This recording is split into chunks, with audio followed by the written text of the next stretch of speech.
लड्डू गोपाल जी की सच्ची सेवा का फल। एक बार एक सेठ जी श्री कृष्ण के परम भक्त थे। वह घर पर लड्डू गोपाल जी ले आए। सेठानी से कहने लगे कि उनकी सेवा करना, इनको सुबह शाम भोग लगाना। सेठानी को उनकी सेवा करना बहुत मुश्किल लगता था।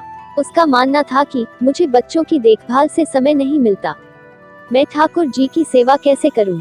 एक दिन उसने लड्डू गोपाल जी को अपने घर के बगीचे में मिट्टी में खोदकर दबा दिया और अपने पति को कहा कि लड्डू गोपाल जी चोरी हो गए।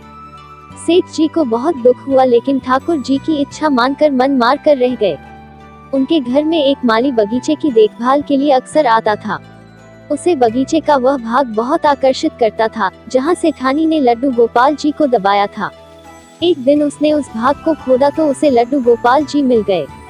वह भागकर सेठानी जी के पास गया और उत्साहित होकर सेठानी को बताने लगा कि देखिए, मुझे बगीचे में से लड्डू गोपाल जी मिले हैं। सेठानी ने उसी समय उसे नौकरी से निकाल दिया और कहा कि अपने लड्डू गोपाल जी को भी लेते जाओ। सेठानी ने आस पड़ोस के घरों में यह बात फैला दी कि यह माली चोर है, इसलिए सभी ने उसे काम से निकाल दिया। सेठानी के मन में था कि कहीं माली बगीचे में से ठाकुर जी मिलने की बात उसके पति को ना बता दे, इसलिए उसने यह सारा षड्यंत्र रचा। माली मायूस होकर घर चला गया और पत्नी को लड्डू गोपाल सौंप कर रोने लगा। पत्नी ने कहा कि रो क्यों रहे हो, यह तो अच्छी बात है कि आप लड्डू गोपाल घर लेकर आए हैं।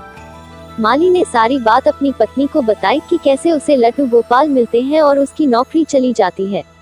इसमें अच्छी बात क्या है। पत्नी ने पति को दिलासा दिया और कहा कि ईश्वर पर विश्वास रखें, इसमें भी उन्होंने कुछ अच्छा ही सोच रखा होगा।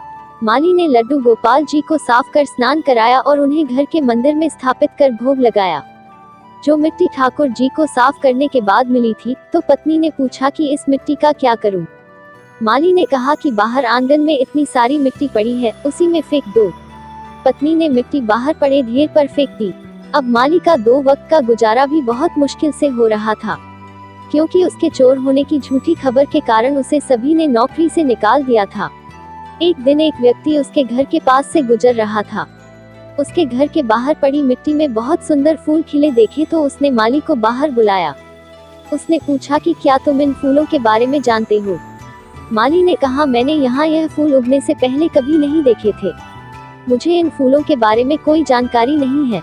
उस व्यक्ति ने बताया कि यह एक खास किस्म के फूल हैं। बाजार में यह फूल बहुत महंगे दाम पर बिकते हैं। माली ने जब फूलों के बारे में जानकारी इकट्ठा की तो उस व्यक्ति की बात सच निकली। वह फूल खास किस्म के थे और बहुत महंगे दाम पर बिकते थे। अब उसने उन फूलों की खेती बड़े पैमाने पर करनी शुरू कर दी। कुछ ही वर्षों में वह धनवान बन गया। उन दोनों पति पत्नी ने निश्चय किया कि ठाकुर जी की सेवा में विघ्न न आए, इसलिए हम बच्चा पैदा नहीं करेंगे। ठाकुर जी की सेवा हम बच्चे की तरह करेंगे। एक दिन उस माली के घर एक भिखारिन भीख मांगने आए। माली ने उसे पहचान लिया। माली ने कहा कि सेठानी जी, आप भीख क्यों मांग रही है। भिखारिन ने कहा कि मैं तुम्हें पहचान नहीं पाई। माली ने कहा कि मैं वही माली हूँ जिसे आपने चोरी का झूठा इल्जाम लगाकर नौकरी से निकाल दिया था। मैं आज तक इस बात से परेशान हूँ कि आपने ऐसा क्यों किया था। तब सेठानी ने कहा कि मेरे पति की मृत्यु हो गई है और जिन बच्चों की देखभाल करने के लिए मैंने ठाकुर जी को मिट्टी में दबाया था, उन्होंने मुझे घर से बाहर निकाल दिया है। मैंने तुम पर झूठा इल्जाम इसलिए लगाया था कि कहीं बगीचे में से लड्डू गोपाल निकालने की बात तुम मेरे पति को न बता दो। माली ने कहा कि अब आप परेशान ना हो, आपकी सेवा मैं करूंगा, क्योंकि कारण चाहे जो भी हो, लेकिन आपकी वजह से मुझे लड्डू गोपाल जी मिले और उन्होंने मेरा जीवन बदल दिया। जय लड्डू गोपाल की, जय कन्हैया लाल की।